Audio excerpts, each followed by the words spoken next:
Acho que o ser humano devia ter mais coragem de trabalhar o próprio corpo. Eu acredito que hoje você está tendo uma grande dificuldade em que o indivíduo reflita sobre si mesmo, com o corpo. E esses corpos não estão preparados, desde crianças, né? A gente vê as crianças completamente sem tono, sem propriocepção, sem interesse, preguiçosas, confinadas. Então tudo isso vai mudando mesmo, a competência delas, a capacidade, a resistência, o interesse. É obviamente espantoso, e o que a gente está vendo em termos de conteúdo é brutal. A gente tem que tomar um cuidado enorme do ponto de vista do conteúdo. Do ponto de vista, vamos dizer, da exposição, da desorganização corporal que as crianças ficam diante das telas, e do tempo que elas ficam sentadas e do tempo que elas ficam mal sentadas e do tipo de utilização da mão. Então é outro aspecto a ser cuidado de maneira importante. Mas o que eu acho que toca mais diretamente, enfim, mais assustadoramente, é o fato de que o mundo virtual rouba o nosso movimento. O meu sonho é que o campo somático fosse para a educação física nas escolas. Eu sempre digo, a percepção corporal, ela é uma competência que todos nós temos, né? Mas que nem todos nós sabemos usar. Então acho que a gente precisa educar, é uma falta. Eu acho que a gente tem uma falta de usabilidade em muitas pessoas por falta de profissionais que estimulem isso nas pessoas, né? E eu acho que todas as pessoas que trabalham com o corpo em movimento precisam conhecer que existe. Eu ficaria muito feliz se a gente tivesse educação somática como matéria curricular no ensino fundamental. A criançada aprender a sentir, sentar nos iscos, ter atenção, sentir corpo. Então eu acho que a educação somática é um campo gigante da vida, como disse aquele gênio daquele menino, né? Eu acho que deveria fazer parte educação física, tudo. Não que para o adulto isso não tenha importância, mas no campo do trabalho na infância, o corpo não pode ser deixado de lado, né? O que não quer dizer levar as crianças a fazerem exercícios físicos.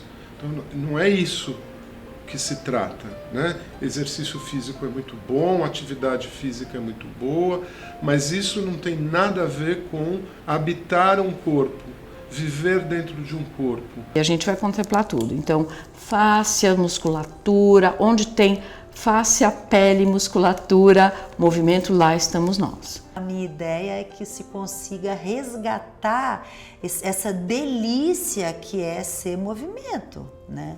Que a gente vê em gato, que a gente vê em bicho, esses espreguiçares, essas coisas, e tá muito perto. Nossa escápula, nossos músculos, nossos neurônios e tudo que faz são modulados pela cultura, mas eles não são criados pela cultura, né? São essas mesmas forças que criam as células e toda a nossa potencialidade, tem as inteligências instintivas do movimento. Ele fala muito disso, né? Do design e da expressão através de uma força interna, né? Que nasce, que brota dos sistemas profundos do corpo, como tentativa, né, de relação com o ambiente. Quer dizer, o design é para se relacionar com o ambiente, o design não é para si, não é performático. O design é para a junção dos corpos, é para o afeto. Priorizar outros tipos de conhecimento, que é o conhecimento que vem do soma, conhecimento que vem do movimento, conhecimento que vem de outras possibilidades. Então eu acho que é muito difícil conseguir que uma mudança de paradigma num nível desse. Então tem muita gente no Brasil pesquisando somática, tem muita gente no Brasil pesquisando somática em geral, né? Ou em específico a partir de formações com práticas somáticas específicas, né? Então é muita gente querendo fazer essa revolução. Então eu acho que uma ação concreta, está se formando. É o lugar onde eu encontro na prática essa soma mesmo do corpo, do movimento, o pensamento ali não é um pensamento separado, não é o pensamento operatório de uma leitura, é um pensamento que emerge do seu corpo e é uma palavra que hoje em dia a gente chama de palavra sinestésica, que é essa palavra que vem lá das entranhas do corpo, que é quase uma poesia. O movimento é que nem regar, né? A gente está seco, aí a gente começa a se mexer, a gente vai regando e a gente vai desabrochando, né? É como a natureza, não tem diferença alguma de você ver uma árvore, uma planta, quando ela está com, né, o floema e o xilema e todo mundo ali trabalhando, o fluxo passando, as flores saindo dela, os frutos saindo dela. Isso é a gente, né? Fisiologia sempre vai par e passo com a beleza, no final das contas, eu acho. Então, desde sempre, eu pensei estética como função. Então, se você está preocupada com a barriga, mas você tem que preocupar com o geral, quer dizer, o teu peso está bom, a sua postura está adequada, né? Você tem uma barriguinha, mas tem um ombro mais alto que o outro, isso você não me incomoda. Quer dizer, vamos trabalhar esse conjunto e ver até onde a gente pode chegar.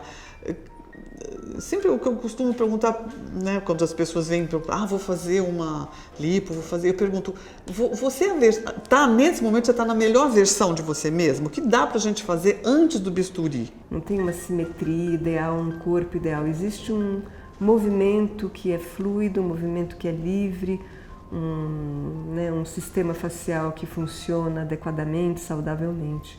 E uma boa orientação em todas as direções. A autoimagem é uma figura mental que você tem de si mesmo, né? Que está no plano da sua imagem, da sua imaginação, que está no plano do que é o seu corpo, do que é o seu gesto com o outro.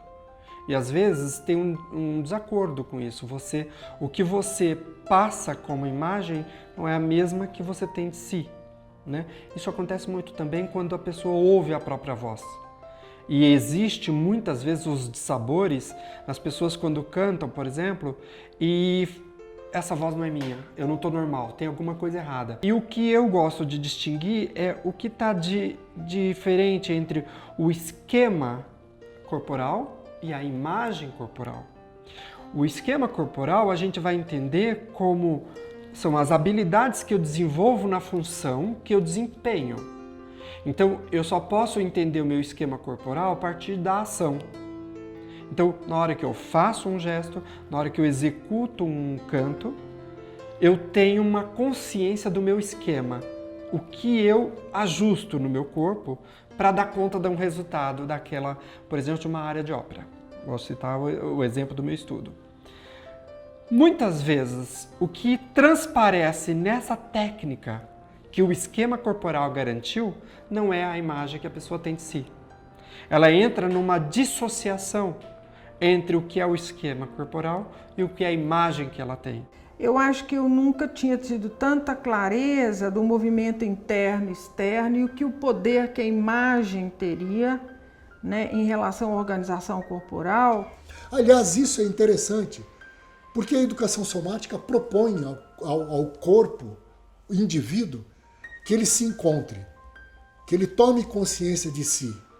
Não tem espelhos, porque a gente não está no espelho, a gente está aqui dentro, então, e a gente está aqui dentro com movimento. Abriu assim uma coisa de disponibilidade, de despojamento, enfim, uma leveza também na existência que não existiam antes. E o que me interessa muito particularmente é que sentimento é um movimento também. E aí como é que a gente lida com os sentimentos? Como é que a gente desenvolve os nossos aspectos mais profundos mesmo, né? Os nossos sensos éticos, estéticos e como a gente atualiza isso. Não são trabalhos que são modismos, né? Não são trabalhos onde você trabalha com a massa, com turmas grandes, nem nada. É um trabalho muito eu diria, muito artesanal. A aula nunca é a mesma aula, você nunca repete aula, né? Você vai moldando o trabalho de acordo com o que você está verificando de progresso dos seus alunos. E isso é trabalhoso, isso precisa de uma atenção do profissional, né, para estar ajustando a aula. Mesma coisa no ROF, né? O ROF mais ainda, você atende uma pessoa por vez, aquela sessão nunca mais vai ser repetida, né? Ela é única, ela é única tanto para mim que estou aplicando, como para a pessoa que está recebendo. A sensação que essa pessoa vai ter com um determinado movimento ou com um determinado toque, ela é única e leva a pessoa para um lugar novo, né? De percepção, de abertura de consciência, de conforto, de paz, enfim. E depois de muito trabalhar com isso, é que eu começo a perceber muito mesmo a importância do estado do terapeuta na hora de fazer o toque, inclusive. Não são ações que você faz com a sua vontade. São ações que têm uma expressão física, mas que elas nascem de uma atitude interna. O meu foco é o corpo, é colocar esse corpo em contato consigo próprio. Mas como eu penso o corpo de uma forma total, entra também a questão espiritual, política, fisiológica, são todos os aspectos. Você perceber essa diferença que para mim é fundamental do que é o corpo em movimento e quebrar um paradigma do exercício, entende? Por quê? Porque é preciso você explorar essa inteligência do corpo. O cérebro não gosta disso. Ele não gosta dessa ideia de que o corpo vai começar a se mexer porque vai seguir o movimento das águas. E ele tenta dominar o corpo o tempo todo.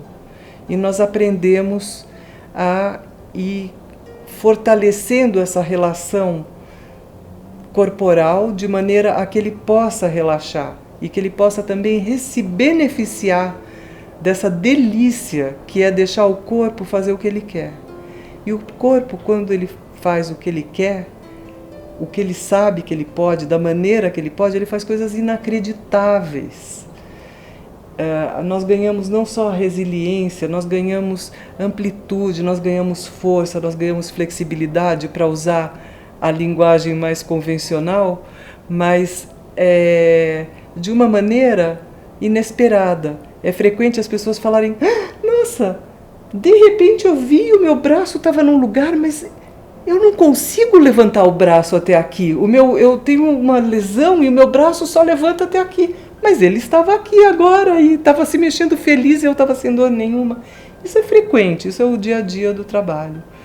E isso só acontece porque o cérebro pôde descansar e parou de dizer para o corpo: você não pode, você não pode, você não pode, não dá, não consigo.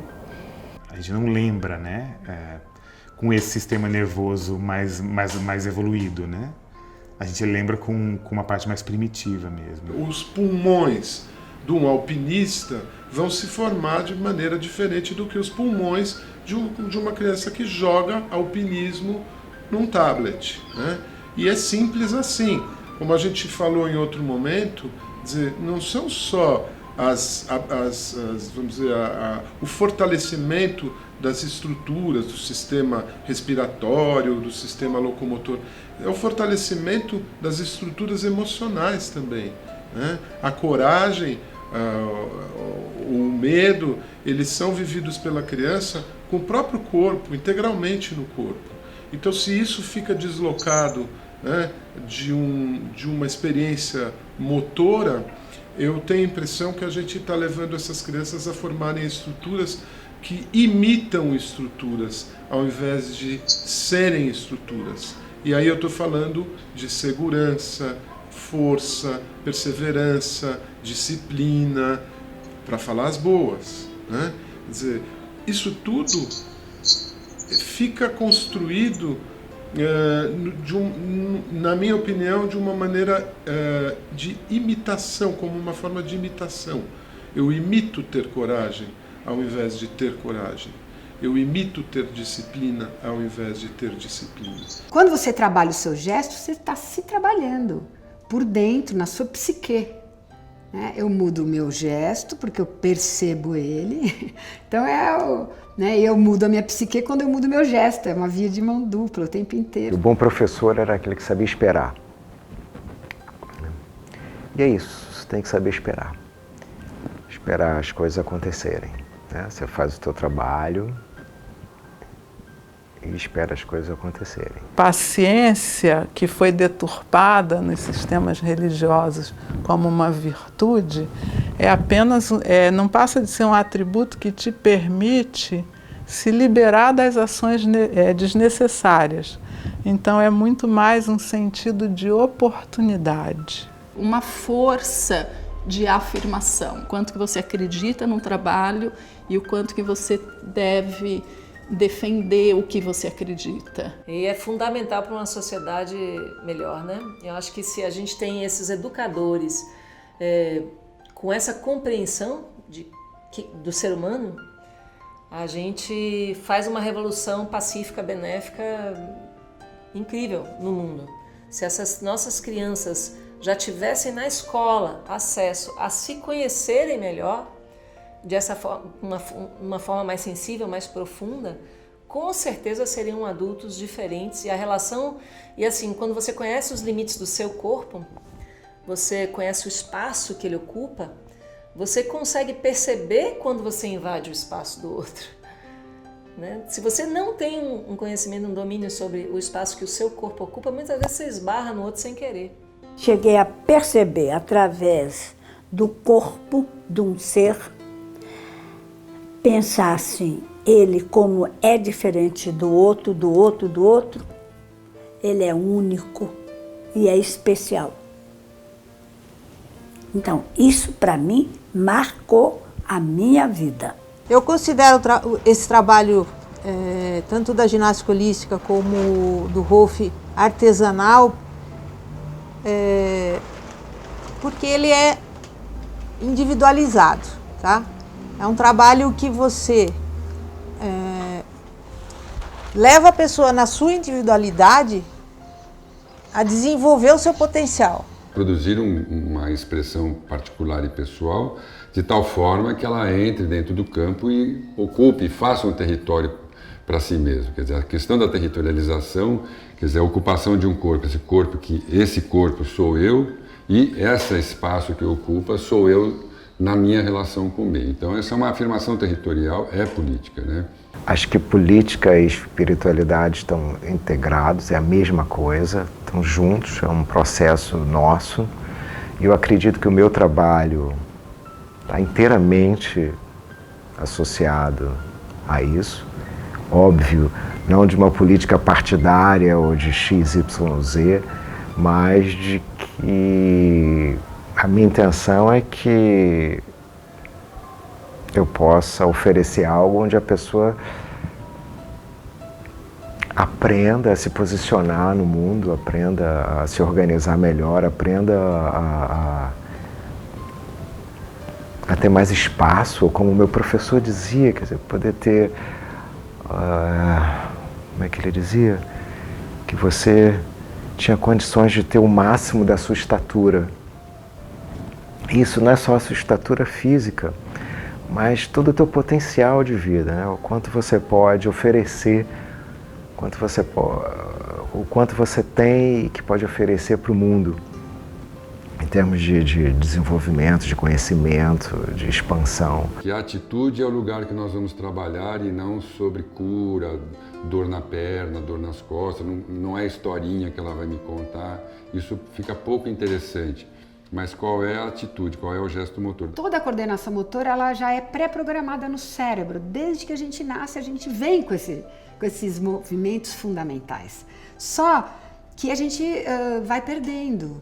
E ela explica, né, como é que a gente recupera, como é que funciona, como é essa mecânica, né, que é científica. Isso que é incrível, porque é científico. Você pode falar que você gosta ou não gosta, mas ele funciona desse jeito. É desse jeito que o corpo se mexe. Esses dois níveis, como eu vou aprender para mim, como eu vou transmitir, eles estão juntos. eu só posso transmitir aprendendo para mim. Aí que eu acho que está a riqueza da maioria, se não todas, as práticas somáticas, que é justamente, é outro tempo, né? É outro tempo de aprendizado, é outro tempo de chegada, se é que existe uma chegada. Mas no caso do BMC, é valorizar realmente o que acontece na experiência de cada um, que vai ser diversa mesmo. Eu acho que o diferencial é isso, investir na apropriação perceptiva do corpo, para promover a capacidade de autorregulação. É uma dor que parece muscular. Ela parece como dor muscular. E a gente trata tudo como dor. E dor é ruim. Primeira coisa que dor é boa. Primeira coisa que dor é boa, que é um aviso. Eu não vou ficar tão mais focado na patologia em si. Aí eu tenho uma protusão. Ok, vamos ver esse corpo em movimento? Não importa o que você tem, importa como você usa, né? E eu sempre digo, o meu trabalho, eu acho que o nosso trabalho com técnicas de movimento é isso, é você não viver de rótulos diagnósticos, não importa o que você tem, né? Como que a gente vai dar a melhor função para isso? As pessoas vêm por diferentes motivos e elas vão atingindo vários níveis dentro das aulas de compreensão. Então, às vezes elas vêm buscar um alívio rápido de dor. Muitas vezes elas têm esse alívio rápido. Outras vezes elas através disso, elas conseguem entrar mais e transformar isso num bem, um investimento pessoal, que é uma poupança para o futuro, é um investimento no seu desenvolvimento. Então, de repente, eu estou andando sem o meu arsenal diário e tão íntimo de contradições. Não dá, então eu vou ter que saber gerar isso em mim. Era o pensamento que me vinha. Coladinho com o outro. E tenho que passar isso para as pessoas.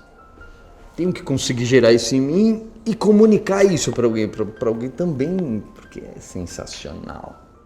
Eu acho que o campo da educação somática no Brasil, ele está vicejando. As pessoas têm dificuldade porque as formações são caras e realmente demandam investimento. Por outro lado, o impacto da vida, por exemplo, em São Paulo, que é onde eu moro, a vida é tão áspera em São Paulo hoje em dia, ou criou-se uma aspereza no viver, que demanda trabalhos de educação somática. É mandatório, as pessoas não conseguem nem sobreviver mais. De um tempo para cá, há no Brasil vários movimentos caminhando para a disseminação maior deste conhecimento, pensando inclusive no bem-estar. Para ser instrutor, para a pessoa formar outros corpos, isso demanda uma formação bem específica, longa data e tal. Agora a gente já vê pessoas que estão tendo acesso a este conhecimento para poder diluí-lo, né, para poder divulgar de uma maneira maior. Então, às vezes, ele não é necessariamente um instrutor, mas uma pessoa que está trazendo, nem que seja um pedaço, dessa consciência da importância da questão do corpo em escola, em posto de saúde, em outros espaços que não são os espaços privilegiados da academia, e aqui se fala academia tanto no sentido da universidade quanto academia, estúdio de dança, esses espaços de arte. Eu acho que não são dúvidas, à medida que são desconhecimentos, né? Às vezes você entende a teoria, mas o corpo não entende ainda, né? Ele precisa de um tempo para entender e ter uma possibilidade de achar diferentes saídas, que não são as mesmas para todo mundo, né? Tem um pensamento de técnica, como aprimoramento e como senso comum de pensamento de técnica. Eu vou fazer numa aula de dança para treinar. Então é um pensamento de condicionamento para chegar a algo almejado. E o pensamento de técnica na escola Viana já tem uma abordagem de técnica como investigação. tekine, né, de Artemis, quer dizer, estratégia, uma abordagem de acesso. Né? Essa aqui é uma outra fala dentro do grego, né? Quer dizer, tekine quer dizer uma certa forma, uma estratégia com que você vai se redesenhar para estar naquele lugar. Tá muito difícil, né? Porque eu acho que, claro, a tecnologia ajudou um monte, é maravilhoso, 3D, tudo isso, a rapidez, ao mesmo tempo tem uma falta de interiorização, né? Isso tudo eu acho que é tão desconectado, tão triste também. As pessoas não se veem no movimento. Elas se veem o quê? Faz o selfie paradinha. Ah, tô bonito, não tô, vira pra cá. Plástica, que depois paga um preço altíssimo, salto altíssimo, ditadura de academia, Eu tenho algumas clientes que são vítimas, né? Porque eu considero que sejam vítimas dessas opressões de gênero, né? Porque geralmente são mulheres. Se bem que os homens também, mas a maioria que é vítima dessa ditadura da beleza, da apresentação, são mulheres. E muitas chegam no consultório com muitas dores. É muito difícil, porque você tem que lidar com crença, com identidade de novo, então é complicado. Eu tenho que respeitar o lugar de identidade dessas mulheres, né, principalmente. E homens também muito bombados, que daí é difícil, o diálogo é difícil. É lento, a estratégia é lenta. É que ela tem que se ouvir. Né? Então eu vou abrindo espaços para que ela possa se ouvir. Mas eu continuo achando que nós temos que encarar esse envelhecimento, mas de uma forma inteligente. Quando a gente fala de predomínio de padrão de beleza, eu acho que existe um mercado por trás disso, e é o mercado da imagem, né? Que é a imagem que está sendo vendida para um certo número, para uma comunidade. Mas o que a gente trabalha é justamente uma imagem que é diferente da imagem que você vê. Né? Existe uma imagem que a gente vê do corpo, que é o corpo do professor, o corpo da mulher que está na revista, no outdoor e tal. Mas quando você fecha os olhos e começa a passar a mão no seu corpo, sentir o tamanho do seu corpo, a consistência, trabalhar com isso com certo amor por tudo que você encontra, porque é você, a gente está trabalhando uma outra imagem, que é a imagem inconsciente do corpo, que é um conceito que está por trás de todos os trabalhos somáticos. Né? Trabalhar o corpo que você sente e não o corpo que você vê. E sim, tem um momento que essas duas imagens têm que se combinar. A gente sabe que se é o auge da descombinação dessas imagens são os distúrbios de imagem tão comuns hoje, a anorexia, todas bulimia, essas doenças da imagem. O momento em que a gente descobre que eu posso estar me achando gorda, magra, o cabelo está pintado, não está pintado, tem uma hora que vem uma sensação profunda de que você é muito bonita, de que você é muito esteticamente, uma perfeição estética. Você diz, gente, por que não está sempre aqui? Você ter essa possibilidade de se descobrir,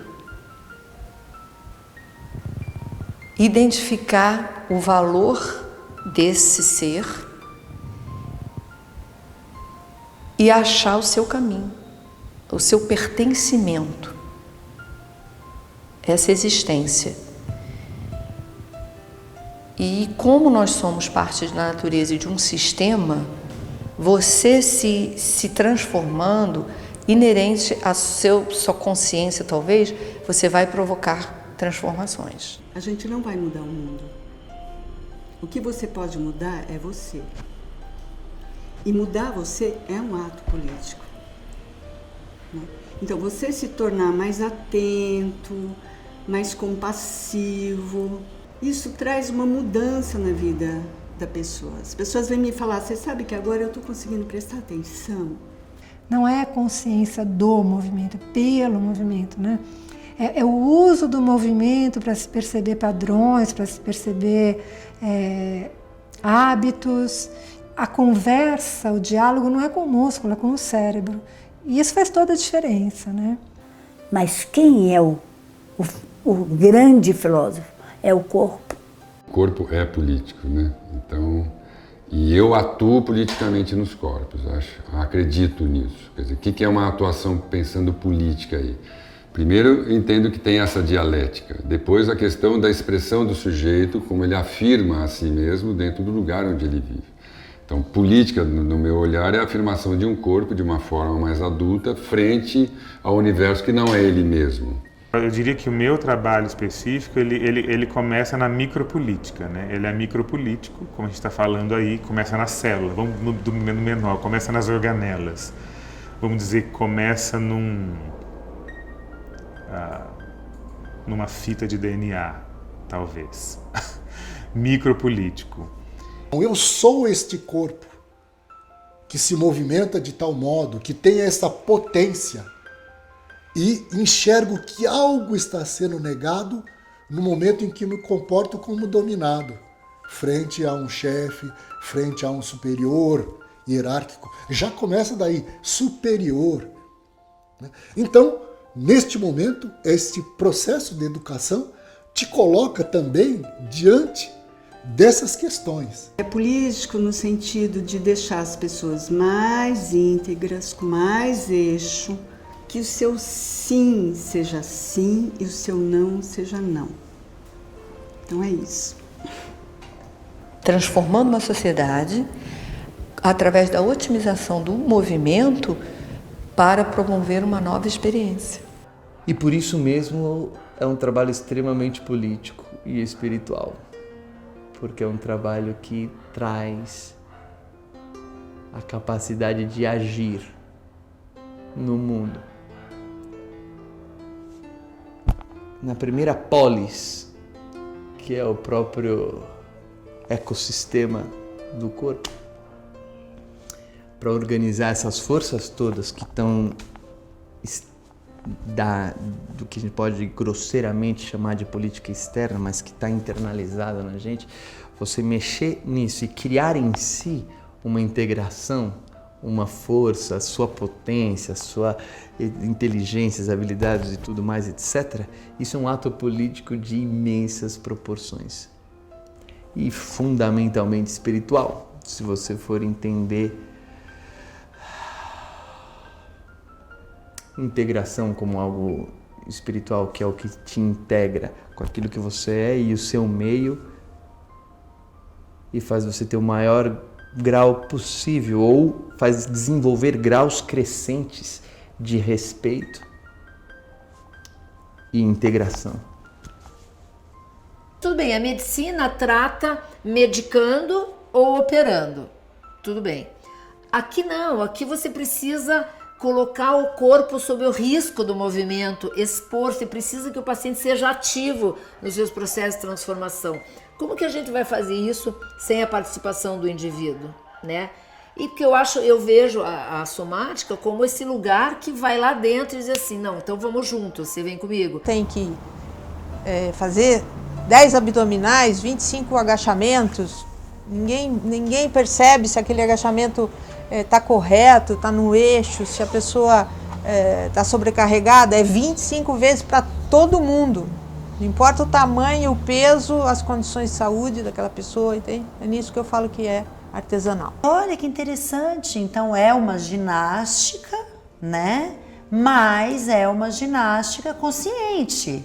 Como que você vai conseguir entrar cada um dentro de si profundamente, se trabalhar de dentro da bacia, de dentro do crânio, as abóbadas da boca e conhecer cada é muito complexo, é um trabalho de formiguinha que você tem que estar disposto e às vezes você entra e não gosta do que você encontra e aí você tem que lidar com isso. Pensa, é uma terapia profunda, então é muito difícil.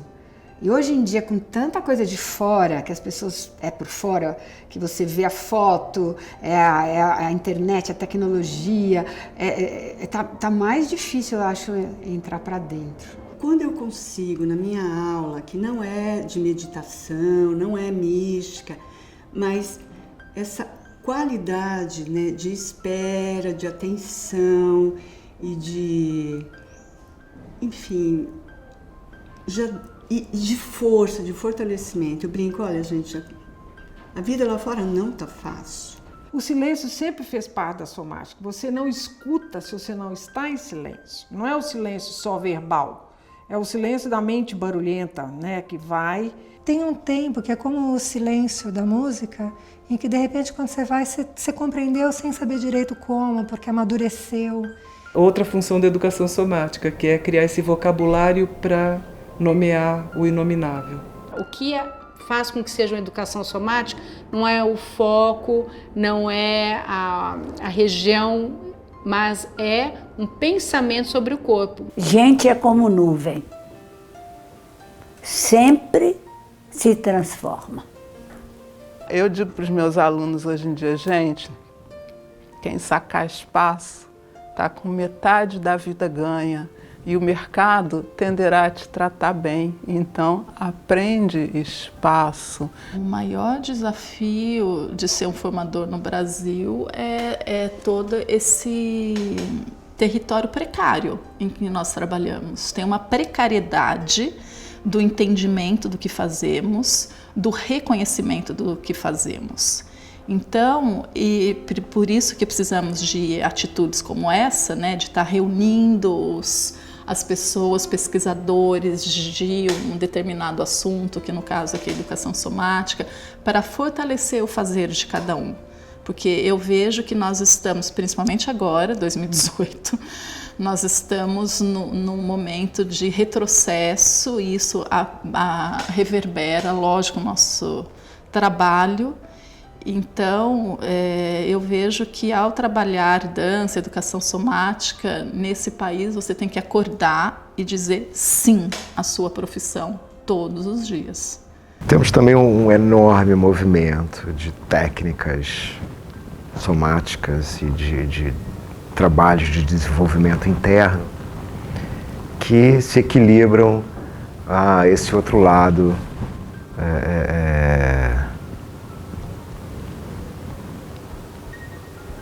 onde a visão do externo é mais importante.